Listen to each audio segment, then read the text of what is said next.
Alright boys, I've got 3 more Moonlight summons, so 1 on each of my accounts. And let's begin with account number 1. You can check out the previous videos. I mean, the last one was completely insane. And yeah, I was blessed. I was definitely blessed. Let's see what I get here. Alright. So there's the 50% refund for the Galaxy bookmarks and also for the Mystic medals. So you have to do the summons before the 2nd of August, 3 p.m. UTC. So for me, there's still a few hours from the time of this recording. And I actually have, well, you can see here I have 9 Galaxy bookmarks. And on my second account, I have 9 Galaxy bookmarks as well. So I'll try to do as my Callus. Maybe I can buy the Queen's Gift and manage to pull a Galaxy bookmark. That's a long shot. But anyways, let's begin here with this this first Moonlight and see what I get. Let's see what I get. Oh, all right. There's a lot of good ones. Oh my god, Challenger Domino. What an amazing hero. An amazing hero. I could do the combo with Celeste. I could do Bellona and Challenger Domino. Yeah, there's quite a few things that I can do, and that's a really strong hero. Wow. Wow. Yeah, you should check out my other videos. This account number 1 is looking so good now with my latest pulls. Oh wow. Okay. Great start. Let me move on to account number 2 and see what I can get there. Oh.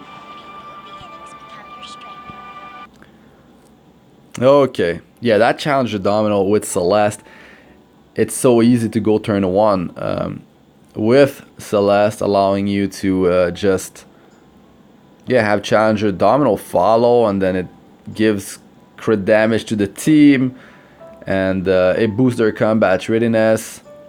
It's yeah, it's gonna be interesting. I'll go check each of my polls at the end of the video and do a quick review about all of these heroes. So yeah, just giving my quick thoughts about like how I would use the hero in my on the current account. So let's go here. Let's do the second Moonlight summon. Okay, like I said, 9 Galaxy bookmarks. Rip. Okay, and I have a lot of Covenant bookmarks. I've been saving up for a limited banner. And I mean, there's Seaside Bellona now. I'm not quite sure just yet, though. Like, she has to fit with the account, with the team. There has to be a good synergy. But let's go here.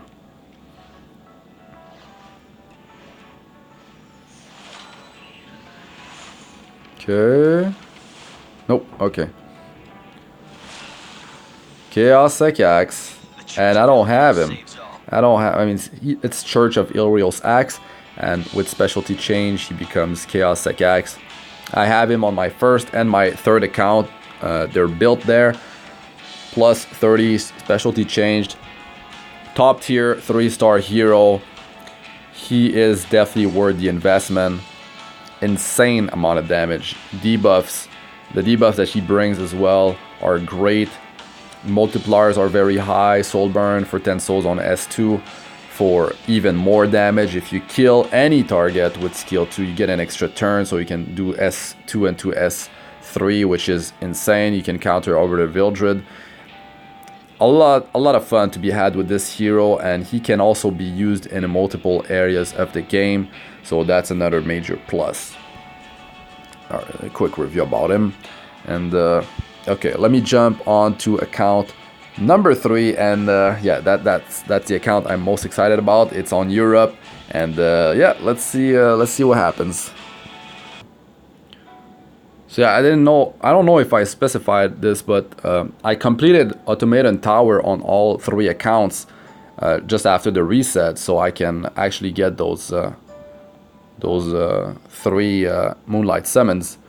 So let's get in there. I should have pushed in the Abyss. I wasn't in a rush, but now that's unfortunate. That's 4 Moonlight summons that I could have done with the gold transmit stone from floor 79 and 80.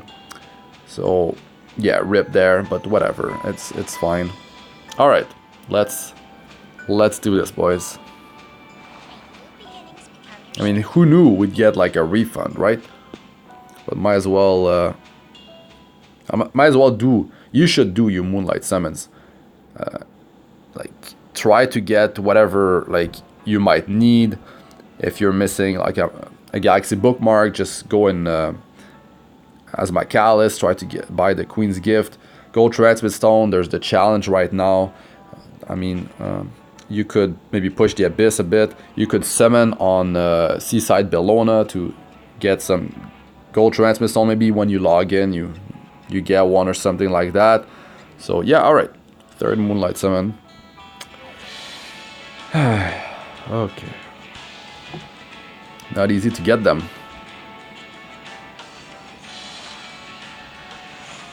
Okay. Nope. Okay, 3-star. Flawless, have her already. She's actually 6-star. She's built on this account. So, yeah, okay. Let's review those heroes real quick.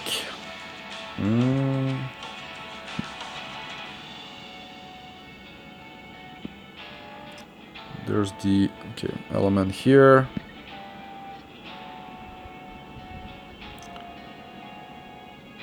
So we have Church of Ilrios X. Well, Challenger Domino first, and then Church of Ilrios X, and then Phallus. So Challenger Domino. This thing. Did I say she increases crit damage? Yeah, I was wrong about that. It's increased crit chance. I knew it was crit chance increase. I don't know why I said that, if that's what I said. But it's 50% crit chance increase. And this allows you to build your whole team with 50% crit chance and, you know, like get more stats somewhere else. Crit damage, attack, survival stats, whatever, speed. So that's really, really powerful. It's on a 4-turn cooldown. I mean, when she uses that, she gets an extra turn.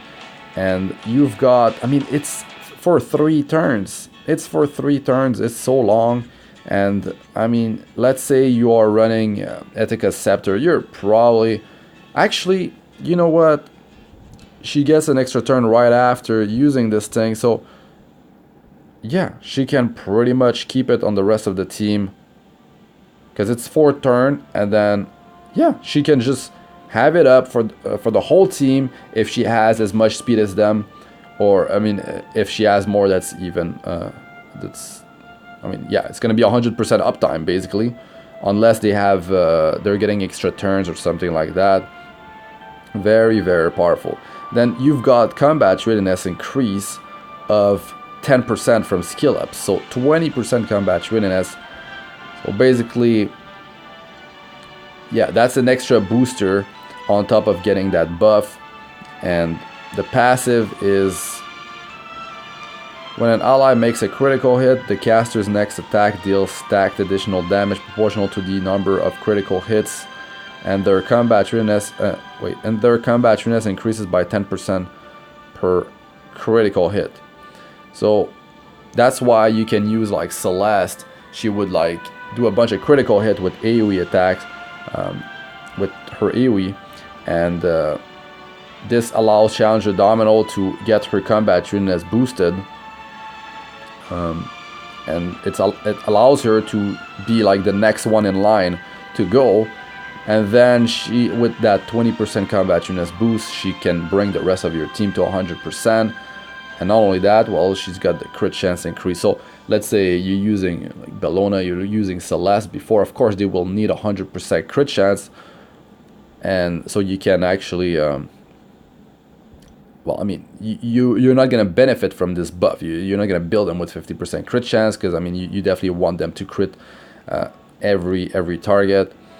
So this increases the damage with skill ups, and then this is the skill that gets powered up, and you can definitely one-shot so many players, so many bosses, like, or I mean, yeah, there's so many videos out there of her one-shotting bosses, or I mean, at least dealing a huge chunk of damage if you do a setup with, yeah, like if you have like a defense down, if you have attack buff on her, and if you have what's called the artifact, that if you have a debuff on the target, if she's running a rage set, and the artifact is Caladra. I mean, with Caladra she can deal even more damage, and it stacks with the rage set, so you can do some really insane things with her. So definitely a top tier hero. A lot of players are, yeah, I mean, they're looking for her because she definitely does open up a bunch of possibilities for your team. She brings like insane synergy with, like, you can change the stats of your whole team with this thing, which is completely crazy. And yeah, so this is really like, she is getting, oh no, it makes a critical hit. The caster's next attack deals stacked additional damage proportional to the number of critical hit, and their combat readiness increases by 10%. So she's the one getting the combat readiness. I can just preview this thing. So that's the skill. Might have seen it already. But it's the allies that need to deal a critical hit, so of course it wouldn't work now.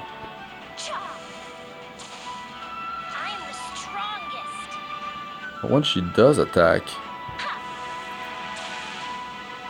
you see, like, she's getting combat readiness increase because she's landing critical hits. So basically, anyone on the team landing a critical hit is getting their combat readiness increase.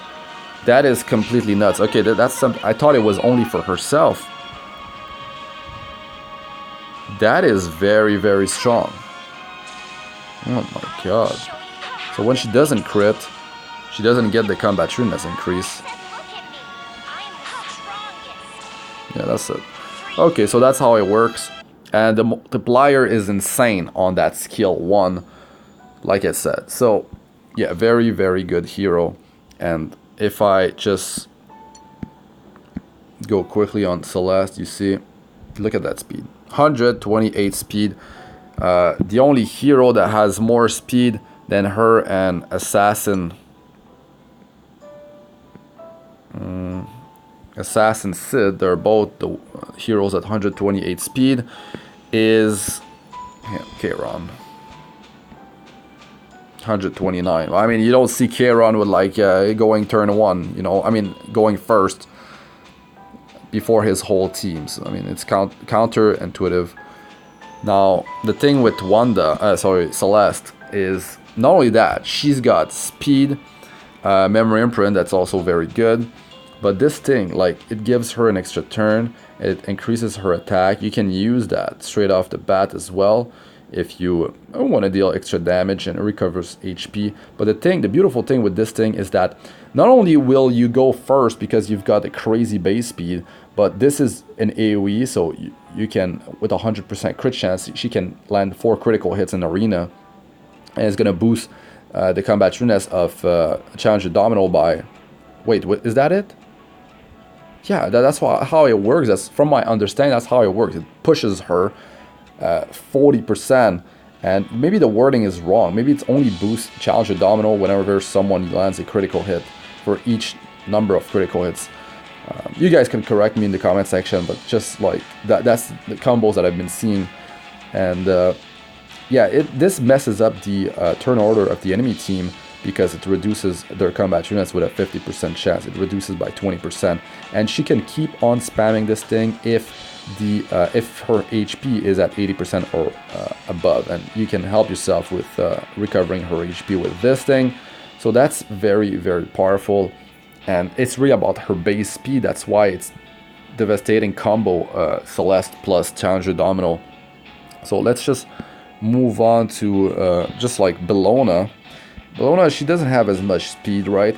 But what she opens up for you is the fact that she lands defense down. I mean, it's not 100% chance, but still, she lands like critical hits on the other team. And well, the issue is that she's Earth, right? So you can't bring her against any team. Like if you bring her against a fire team, it's not gonna work. Like her odds of landing a critical hit is like 50%. It's cut by 50% per target because you're gonna miss 50% of the time per at elemental disadvantage versus fire. But she brings a lot of damage, and like with all her AoEs, she can like keep on giving combat shrewdness to Challenger Domino, which is completely crazy. But if you're trying to win turn 1, I mean, Celeste is way better there. I mean, that's 13 more speed on the base. So yeah, that's a huge amount when you're trying to go turn 1. Okay, so that was the first pull, and then let's just quickly go here. So since Church of Ilios Axe, I mean, he becomes Chaos Sec Axe. Kind of did a review already of him, but let me just open up Chaos Sec Axe. I mean, look, his stats are very good. His HP goes up though. Like his stats, they go up. I can show you the one that I have built on my third account, which is this one right now. But you've got bleeding here, then more bleeding from when you do the specialty change from the skill tree. So you use a bunch of runes. It's like 440 greater runes and like 40 epic dark runes, I believe, something like that, to get the thing powered up to plus 30, around that number. And you get an extra chance for a bleed, so you can potentially land 2 bleed effects for 1 turn each. And this deals damage proportional to the amount of the enemy's lost HP. His multipliers, they're great. I don't have them on hand, sorry. But extra turn whenever he kills someone, damage proportional to the enemy's lost HP. And the soul burn is so like cheap at 10, cooldown at 3, very good. And not only that, but you can land attack down debuff. I'll show you in a second with the skill tree. And 100% chance to decrease defense for 2 turns on a 3-turn cooldown is extremely powerful. Recovers 20% of his HP. It's based on his max HP, so that's really good. And the amount recovered increases by 50% if the enemy is defeated, so it goes up to 30% of his max HP. And it scales based on the caster's max health, which is... yeah, you can also build him with quite a bit of HP like a bruiser, and he's going to be dealing extra damage with Vigorous Strike, and that's really cool. So he always uses skill 3 and then 2 like on auto, so like if you want to try to cleave on the defense, it's not going to work. He's not going to use this thing first. So there's that. You have to manual to really like get the most of him, because when you see an opportunity to kill someone, you just pop this thing, you combo with this, or like combo with skill 1. A lot of damage. And I mean, you must have seen it. I mean, you must have seen, if you checked my videos, I've used him so much. It's really great. It's an amazing hero. If you're fortunate enough to get him early on, like I did on the Europe server, you can do very well, and you can bring him pretty much everywhere. Well, almost everywhere. So just gonna show this real quick. So yeah, he's my highest CP. I got skill ups on him. It was definitely a worthy investment after pulling him so early on, and that's his stats. I did use ML lots to like do some cleaving. This artifact is really, it's random. Like I prefer to use L's Fist if I'm gonna use him in PvE or Daydream Joker, and for PvP I prefer to use what's called Tonfa, Exorcist Tonfa, if I want to just like one-shot someone with this after using ML loss to give him attack and 100% combat readiness. Then I can follow with this. It's a huge amount of damage. And yeah, so that's the gear that I have on him. And finally, okay, well, Phyllis. Oh yes, sorry. His skill tree. So I mean, you're getting a lot of stuff out of it. I mean, HP increase, just love that, and more damage. Increased proportional damage dealt by vigorous strike. So yeah, you're getting more damage. Vigorous strike is skill 3, and so basically you're getting more damage based on your max HP. Okay, let me try to finish this real quick. So that's the 50% chance to bleed for 1 turn. That's extra. You can land 2. And you've got 15% chance to decrease cooldown of attack chain by 1 turn. That's another thing that is RNG, so you can AoE more often. And 50% chance to decrease attack for 1 turn is an added effect to skill 2. Very, very powerful. More crit chance here.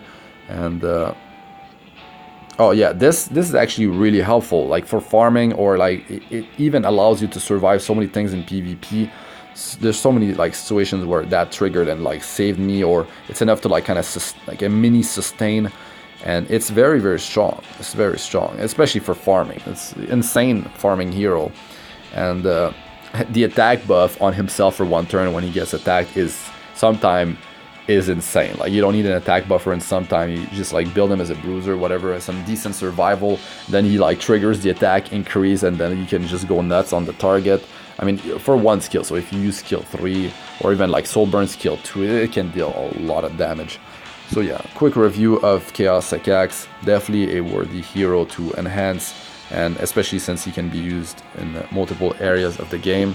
And Phyllis here, I mean, you should build her with a bit more HP. I would say like go, because I built her full on defense. You should go HP percentage and 2 defense percentage items on the right side.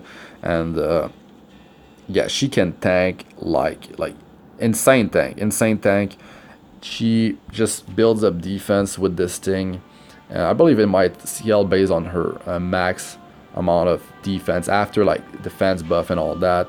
And it's like it's 2% defense and it stacks 5 times, so that's 10%. And with skill ups, that's well, that's double the amount, so that's 30%.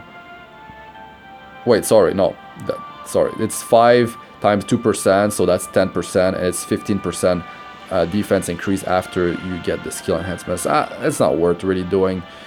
Some players, like some people, they think that it gives way more defense than it actually gives, but actually I think it scales based on the total amount of defense after defense buff. And the whole thing with this thing is that you get increased defense for your whole team for 2 turns every time she gets hit by the 4th attack, which is very powerful, and it's very consistent, and you have a high uptime on that buff, which is 60% defense increase for your whole team, which is beautiful.